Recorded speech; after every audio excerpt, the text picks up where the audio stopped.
estudantes, como vocês estão? Tudo bem aí? Estão se cuidando? Eu sou a professora Joelma e hoje o tema da nossa aula é relações diplomáticas entre o Brasil e a Espanha. Mas antes da gente começar no nosso tema, vocês sabem onde fica a Espanha? Vamos dar uma olhadinha aqui no mapa? Vamos lá. Aqui, ó, a Espanha fica aqui em cima. Vocês sabem que continente é esse?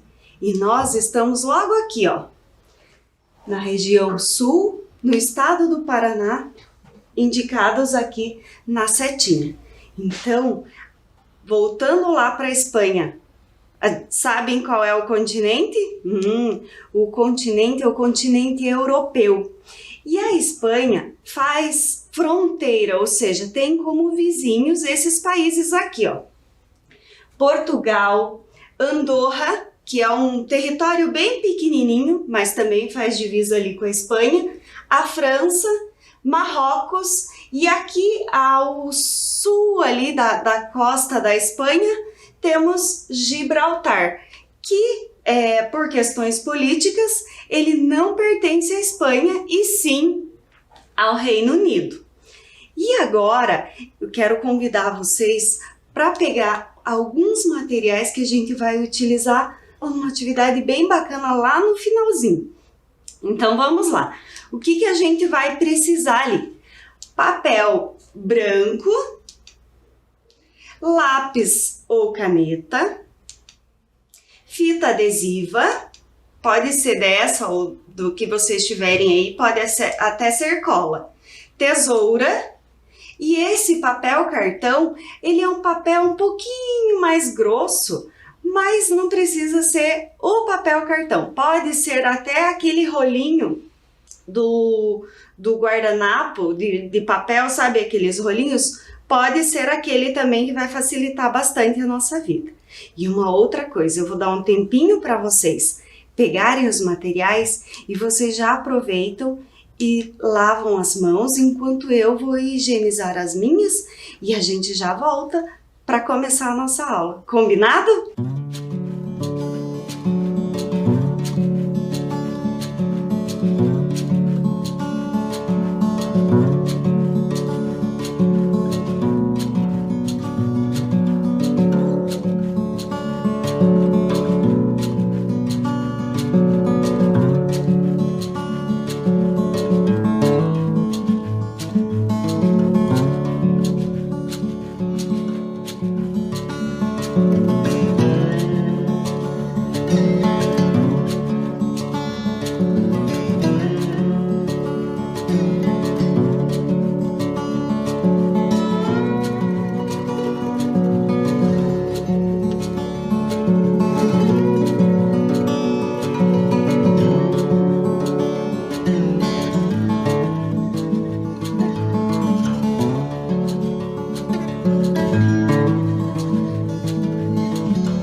Tudo pronto? Já pegaram os materiais? Já estão com as mãos limpinhas?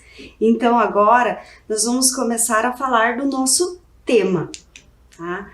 E o nosso tema, lembram? Relações diplomáticas entre o Brasil e a Espanha. E vocês lembram o termo diplomacia, o que quer dizer?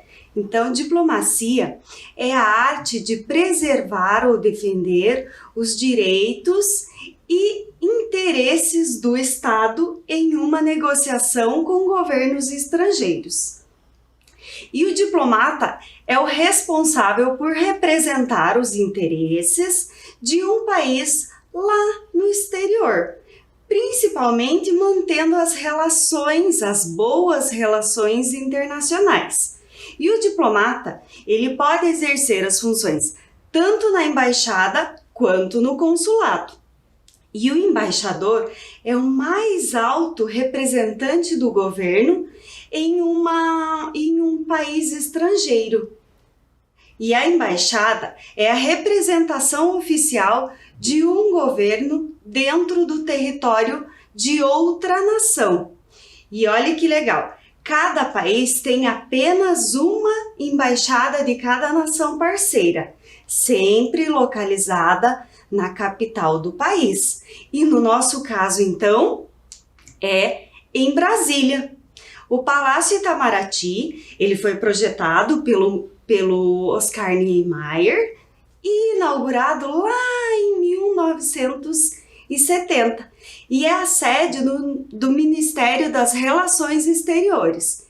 E lá no Palácio do Itamaraty estão localizadas todas as embaixadas estrangeiras que têm acordos de cooperação com o Brasil nas mais diversas áreas.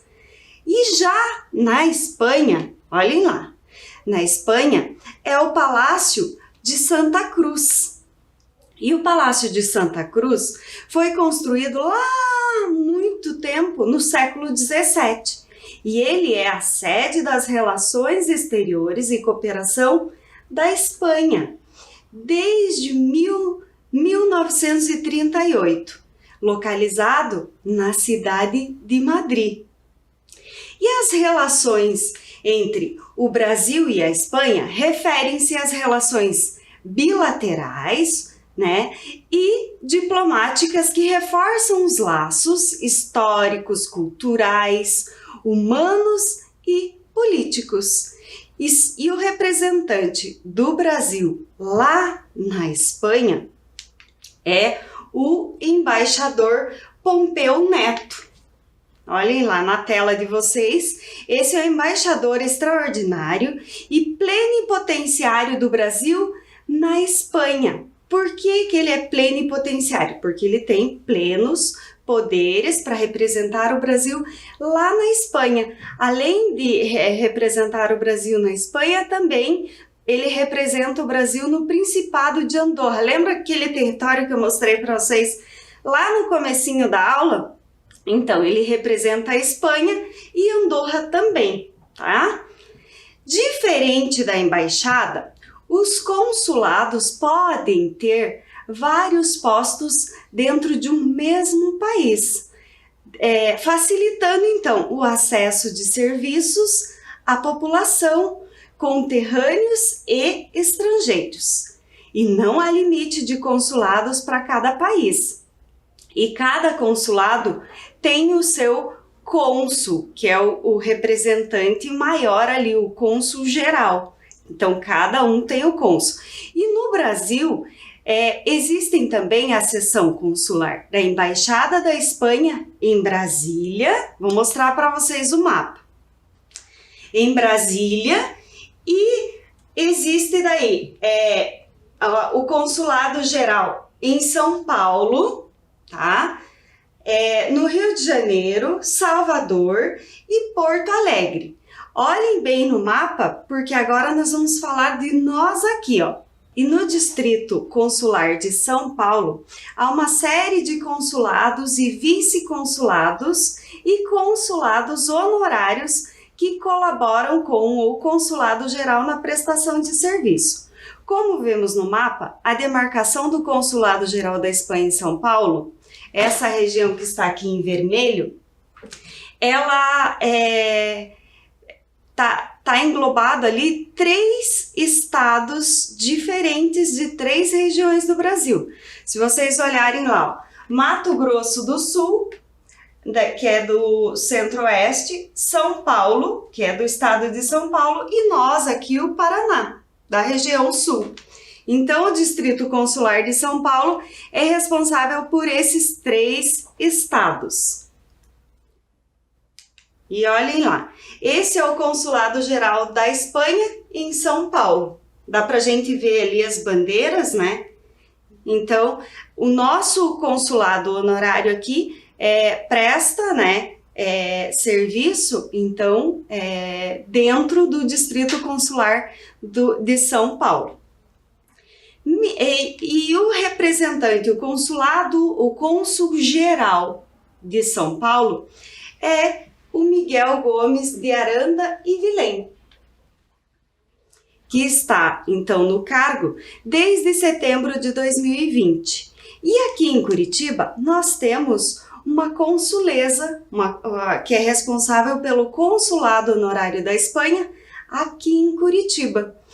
E agora eu vou convidar vocês para assistirem um vídeo da senhora Blanco Hernando Barco, que é a nossa consuleza honorária da Espanha aqui em Curitiba, e ela vai contar para a gente um pouquinho dela, um pouquinho da história dela, e vai explicar as funções que ela exerce dentro desse consulado. Vamos lá? A gente já volta. Prestem bem atenção que ela conta coisas bem legais aí. Sou Blanca Hernando Barco, sou a cônsul honorária da Espanha em Curitiba, fui nomeada em outubro de 2018. Fui criada num ambiente espanhol, meus pais são imigrantes espanhóis. O meu pai foi cônsul honorário da Espanha por 42 anos e me criei vendo os espanhóis entrando na minha casa, na nossa repartição do consulado, e me criei vendo meu pai ajudar a comunidade espanhola. E isso me dá muita alegria poder continuar esse trabalho que ele fez. Um consulado é a representação da administração pública de um país fora dele e está diretamente vinculada ao Ministério das Relações Exteriores em todos os assuntos relacionados à promoção e proteção dos interesses do Estado, cidadãos nacionais e imagem de um país no exterior. Os principais trabalhos de um consulado são a emissão de passaportes, a tramitação de nacionalidade espanhola, a transcrição de casamento, a tramitação do óbito espanhol, fé de vida e outros pequenos informações ao público em geral. O consulado espanhol já teve que intervir em várias situações aqui no Brasil com relação a casos que aconteciam, né? Em Curitiba, por exemplo, recentemente nós tivemos que intervir na ida de um corredor de motos para a Espanha. Com a pandemia, os brasileiros foram proibidos de entrar na Espanha, então essa pessoa nos procurou aqui em Curitiba, desesperado, porque o campeonato era agora dia 12 de julho, e ele precisava muito ir para a Espanha. Só que com a proibição, ele teve que comprovar que ele era um esportista. Nós fizemos toda a tramitação e o Consulado Geral da Espanha em São Paulo concedeu uma autorização para ele entrar na Espanha. Também somos muito procurados para espanhóis que são presos quase sempre com tráfico de drogas e empresários que têm muitos problemas. Enfim, o consulado normalmente intervém quando o cidadão espanhol tem um problema aqui no Brasil, seja residente ou não residente. O embaixador é um título conferido ao chefe de uma missão diplomática em embaixadas e representações junto a organismos internacionais. Pertence a ele ou não a carreira diplomática. É prerrogativa do primeiro-ministro indicar embaixadores e qualquer cidadão pode ser designado. É um cargo muitas vezes político. Já o cônsul-geral é um título conferido a um diplomata que chefia um consulado geral. O cônsul honorário não é um funcionário do governo espanhol. Sua nomeação se faz a título honorífico. Trata-se de um cidadão espanhol com bom perfil local que se mostra disposto e capacitado a agir na sociedade estrangeira em que está inserido, em favor dos interesses do Estado espanhol e de seus nacionais. Não recebe qualquer remuneração ou desembolso de despesas e não dispõe de repartição nos moldes de uma repartição consular espanhola para os auxílios que presta. Trata-se de um serviço voluntário para auxiliar a comunidade espanhola residente e, em casos de emergência, os viajantes espanhóis que aqui se encontrem. No meu caso, eu fui escolhida pela colônia espanhola.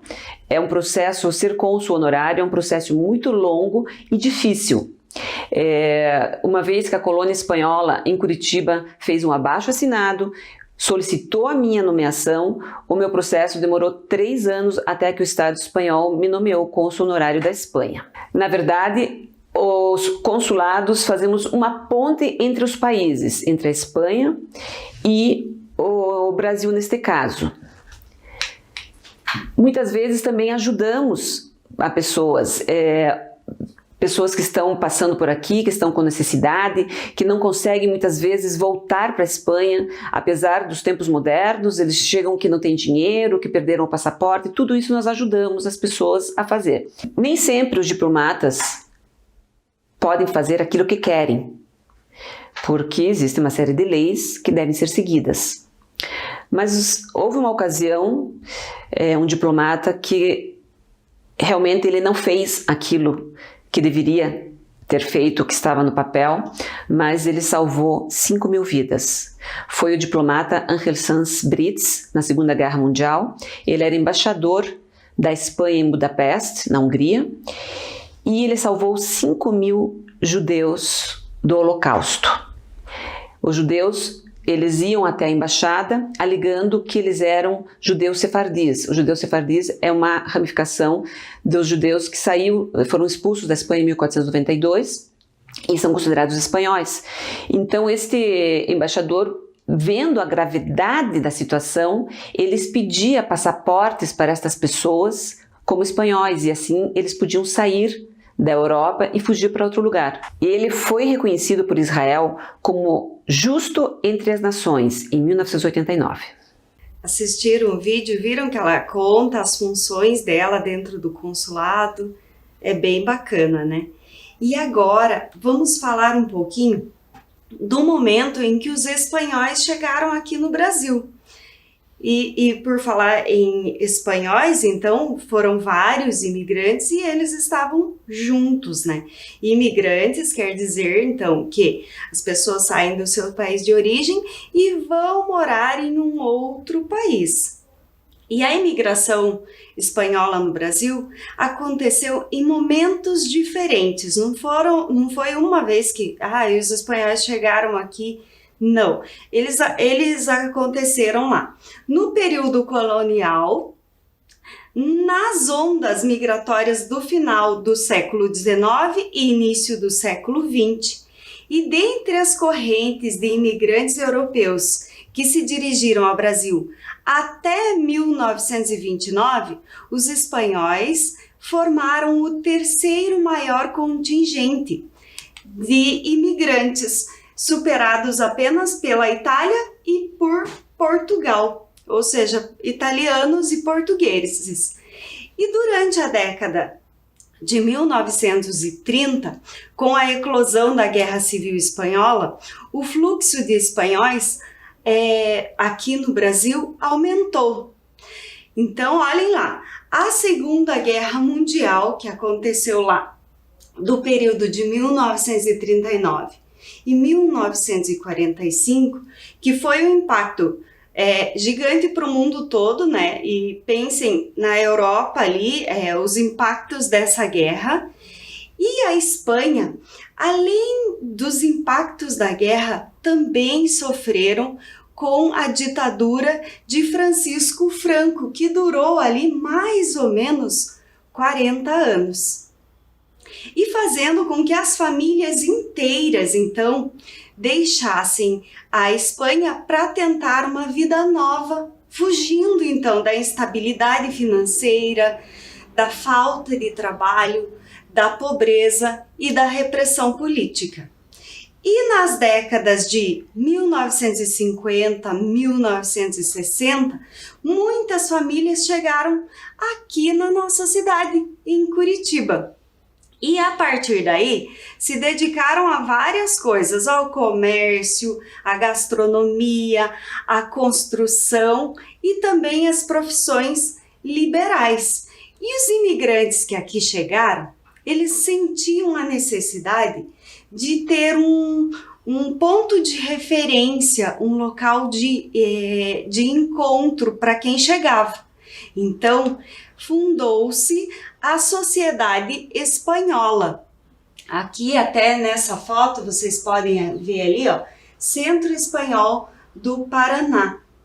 No comecinho que eles vieram para cá, foi a Sociedade Espanhola, localizada lá naquela época, na rua João Negrão, em frente à antiga rodoviária de Curitiba, que era o local onde todos os imigrantes chegavam, né? E aí essa sociedade, depois de um tempo, mudou a sede e foi inaugurada em 1973 no bairro Prado Velho, que hoje é o Centro Espanhol do Paraná, e um ponto de referência para quem chega de fora e para todo imigrante espanhol. E olha que interessante, esse Centro Espanhol do Paraná, ele tem um grupo folclórico com danças típicas das regiões de Andaluzia, Aragão e Galícia, além de uma companhia de dança flamenca. E olhem lá o que eu trouxe para vocês.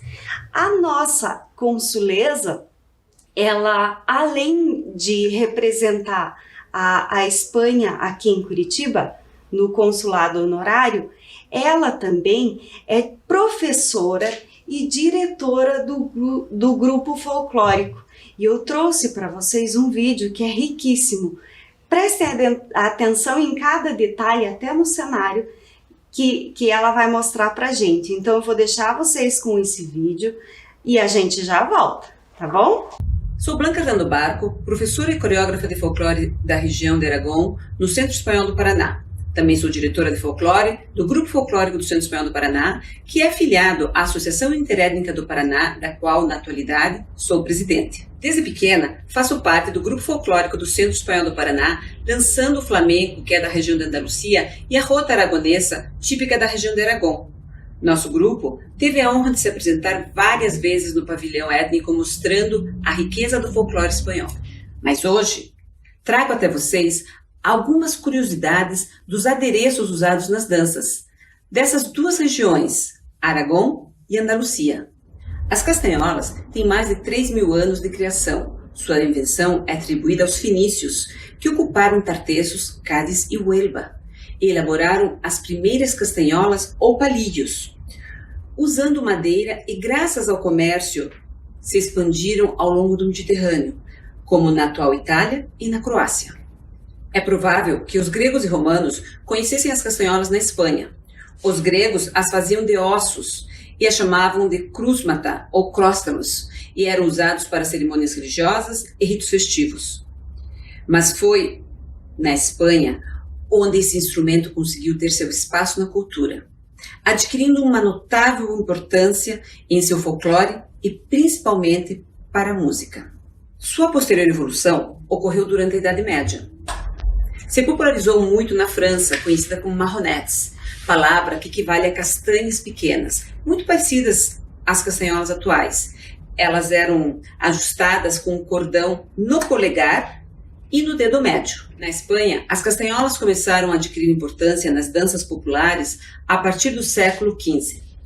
A palavra castañuelas é um termo espanhol não anterior ao século XV, quando começaram a adquirir muita importância nas danças populares. E ainda também foi muito popular a palavra castanhetas, que derivava do francês castagnette ou do italiano castagnetta. Sem dúvida alguma, o termo castanholas deriva da palavra castanha, devido ao parecido do formato que esse instrumento tem a esse fruto. As castanholas são um instrumento de percussão, fabricado originalmente com madeiras, e são consideradas patrimônio nacional e instrumento do país, castanholas ou palillos, como normalmente são chamadas em Andaluzia.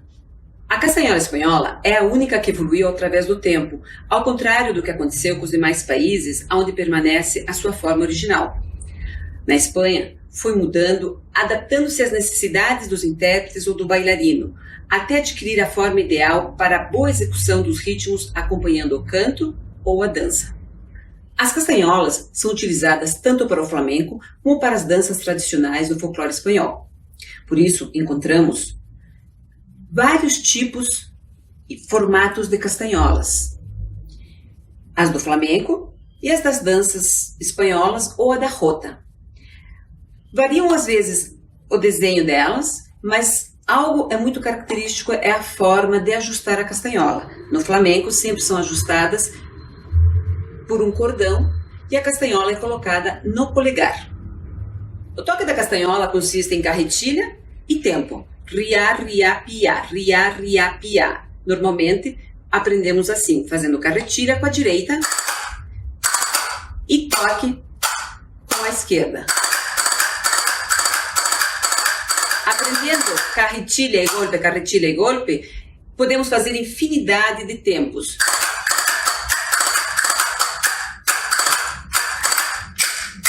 O uso das castanholas nas danças folclóricas não utiliza o cordão para o ajuste, e sim elástico. No caso, eu toco a rota aragonesa. A castanhola é colocada no dedo do meio e o toque é por impulsão.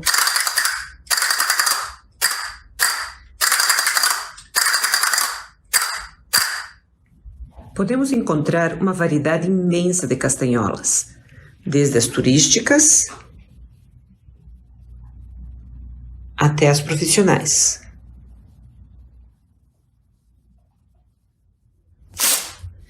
O leque foi levado à Europa no século XVI pelos portugueses através das rotas comerciais do Oriente. O leque, tal como conhecemos hoje, abrindo e fechando, teve origem na Espanha no século XVI.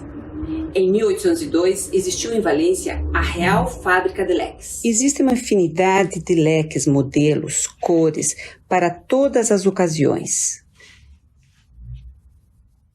Dos mais simples aos mais elaborados, aqueles pintados à mão e até aqueles para dias de casamento. O leque é um adereço muito utilizado na dança flamenca e na dança espanhola. É um leque especial chamado de pelicón. É um tamanho bem maior para poder ser visto desde o palco e os movimentos são girando o punho, movimentos suaves.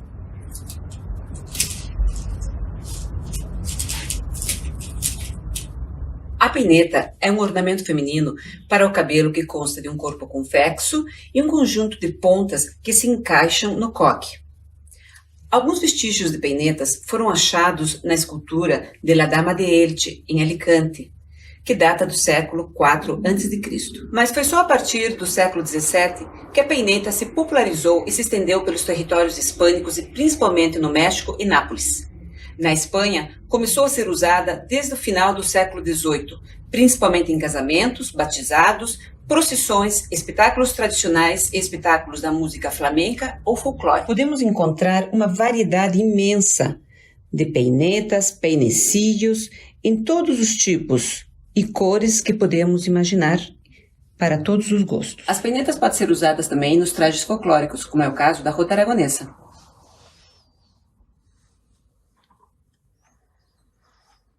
Também são usadas nos típicos trajes de sevilhanas.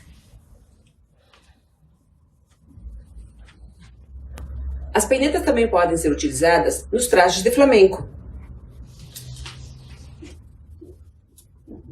E também muito usada em casamentos pela mãe do noivo.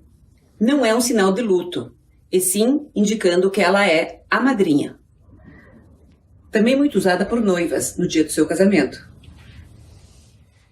E este é o Centro Espanhol do Paraná, lugar que eu fui criada, que eu passei a minha infância e aqui aprendi todas as tradições e a amar a Espanha. Viram que interessante o vídeo? Quantas coisas da Espanha ela mostra ali pra gente, as tradições, né? Muito bacana. E olhem que legal. Em 1991 foi criado o Instituto Cervantes, que é uma entidade pública subordinada ao Ministério das Relações Exteriores e Cooperação, que tem como principal função a promoção da língua espanhola e das línguas cooficiais da Espanha, que é o galego, o basco e o catalão, e a difusão da cultura espanhola nos países de língua espanhola no mundo todo. E o Instituto Cervantes, ele está presente em 87 cidades em diferentes países. E aqui em Curitiba nós temos também o Instituto Cervantes. Eu não sei se vocês já viram, já passaram lá em frente, olha lá. Essa é a fachada do Instituto Cervantes aqui. E ele iniciou as atividades aqui em Curitiba no ano de 2007, com cursos regulares e especiais da língua, desenvolvendo uma ampla programação de atividades culturais. E o trabalho desse instituto, ele é dirigido por representantes do mundo acadêmico, cultural e literário. E agora eu tenho uma pergunta para vocês. Vocês sabem o porquê que o Instituto Cervantes leva esse nome? Vamos lá? Vou contar para vocês. Instituto Cervantes, então, ele faz homenagem a um escritor que nasceu lá nessa cidade aqui, ó. Cidade de Alcalá de Henares, lá na Espanha.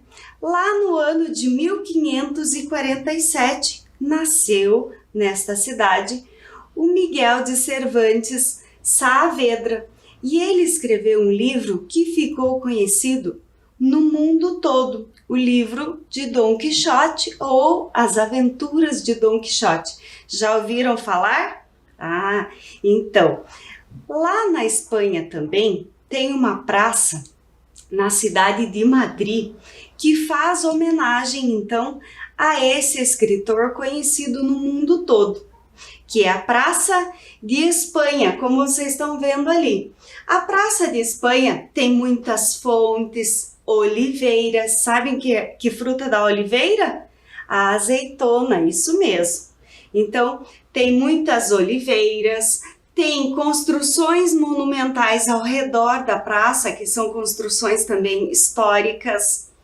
E aqui, olhem essa imagem aqui, então são os famosos personagens do livro de Dom Quixote, que é o Dom Quixote e o seu fiel escudeiro Sancho Panza.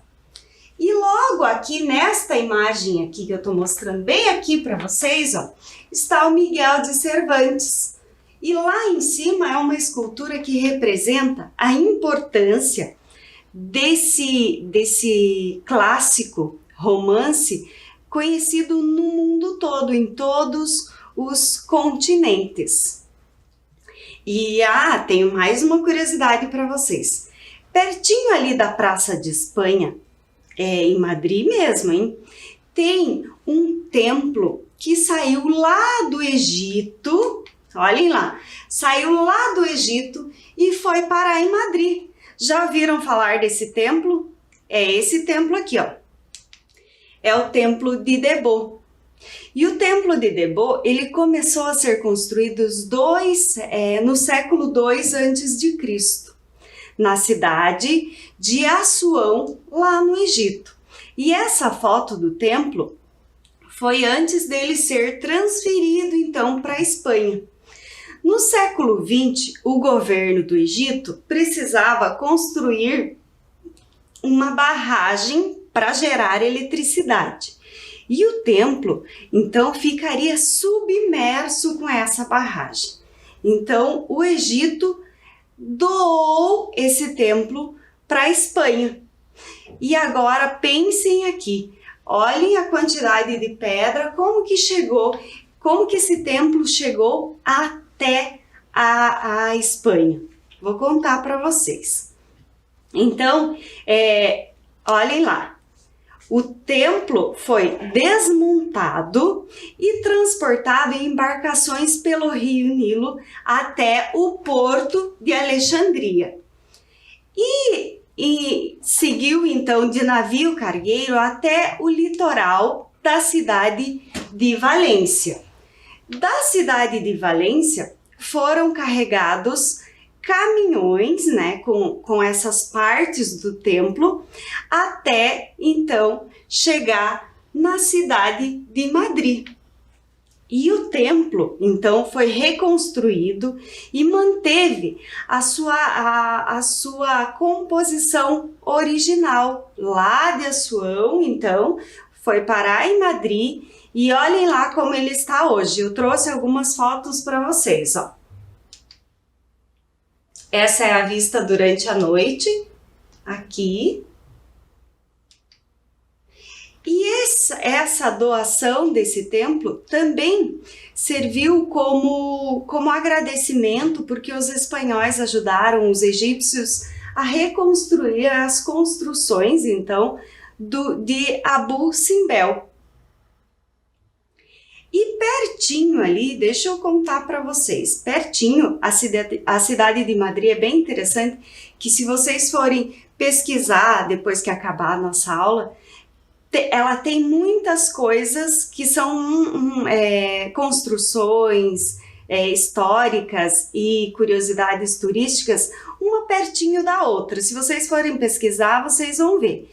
E também, próximo ao Templo de Debo, tem o Palácio Real, o suntuoso Palácio Real da Espanha, que fica na cidade de Madrid também. É uma viagem pela história da Espanha, embora ele não seja habitado pelo atual rei, o Filipe VI, ele não mora com a família lá, mas esse palácio continua sendo, olha a estrutura dele, continua sendo então o Palácio Real oficial, a residência oficial do rei. E a Espanha tem uma posição privilegiada em relação aos patrimônios declarados pela Unesco como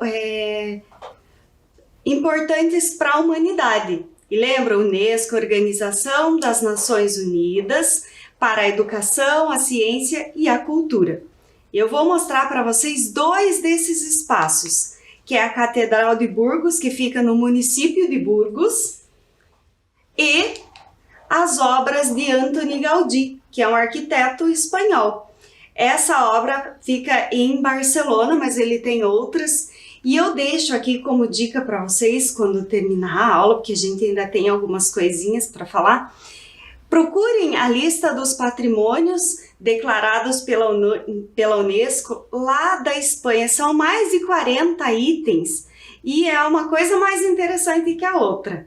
E sabiam que aqui em Curitiba tem uma praça também que faz homenagem aos imigrantes espanhóis? É a Praça da Espanha. E a Praça da Espanha está localizada aqui, ó, se vocês olharem o mapa de Curitiba, no bairro Bigorrilho, na rua Coronel do Sítio. Mas antes de ser praça, esse terreno era uma chácara chamada Jucaluz e eram criados cavalos de raça. Depois teve experiência com pomicultura, que é a criação de árvores frutíferas. Depois disso, o terreno foi doado para a prefeitura e a prefeitura transformou esse local numa praça. E o primeiro nome da praça foi Praça Áurea. Depois, essa praça fez homenagem ao pai da pintura paranaense, que é Alfredo Andersen. Depois, lá em 1956, há quase 70 anos, a praça, então, foi transformada em Praça da Espanha. E a Praça da Espanha, olhem que interessante, ela faz homenagem, então, aos espanhóis, aos imigrantes espanhóis, e as pinturas da praça têm relação com as cores da bandeira da Espanha. Olhem que legal. Além disso, as paredes em arco, que vocês estão vendo aí na tela, além das cores, né, tem as paredes em arco que fazem referência à arquitetura mourisca. E a arquitetura mourisca faz referência à arquitetura islâmica desenvolvida no norte da África e em partes da Espanha e Portugal. E a praça também conta com um parquinho e um palco. E esse palco é utilizado para eventos culturais como dança, música, teatro. Na praça também temos homenagem ao escritor espanhol Miguel de Cervantes. Além do busto do Miguel de Cervantes, tem o Centro Cultural que leva o nome dele. Olha lá, Centro Cultural Miguel de Cervantes. E dentro do Centro Cultural de Miguel de Cervantes tem o Ateliê La Mancha e a Sala Dom Quixote. Lá, nesse espaço, são oferecidos cursos para a comunidade para várias idades.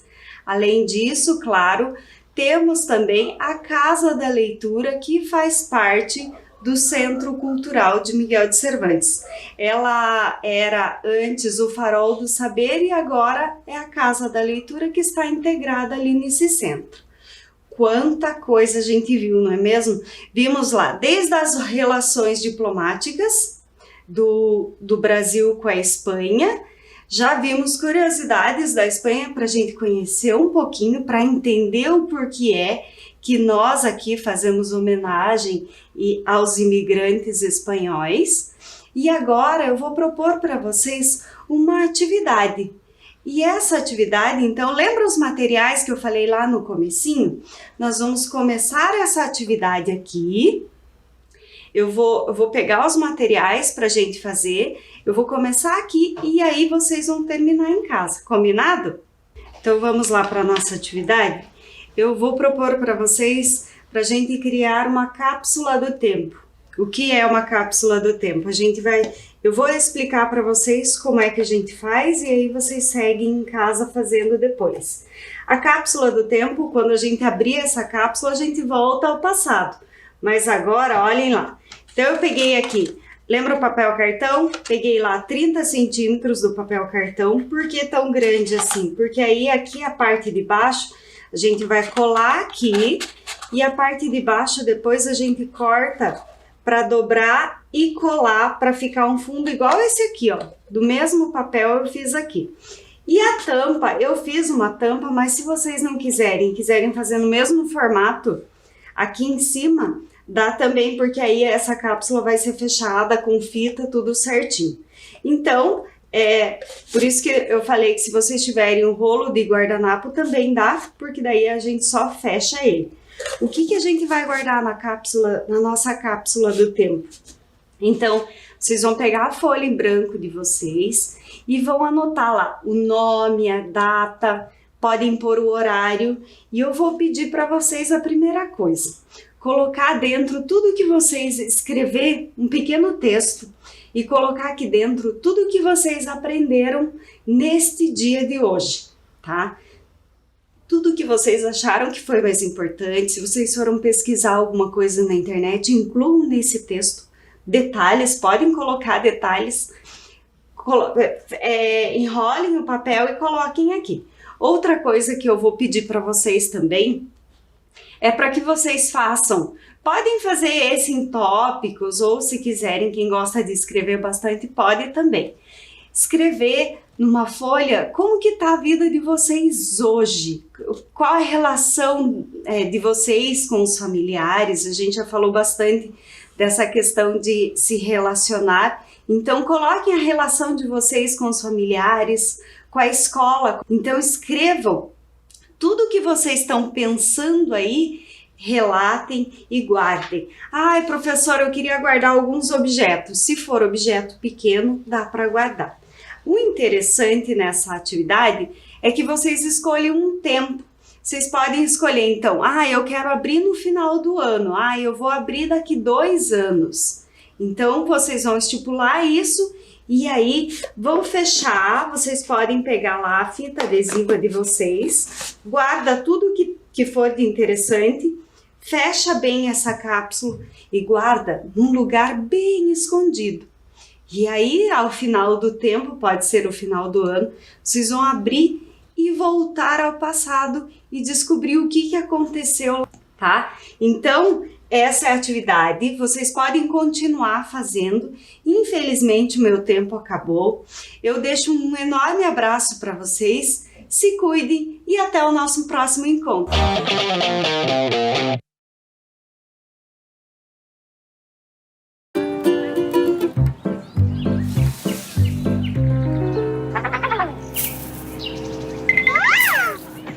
A família Folhas está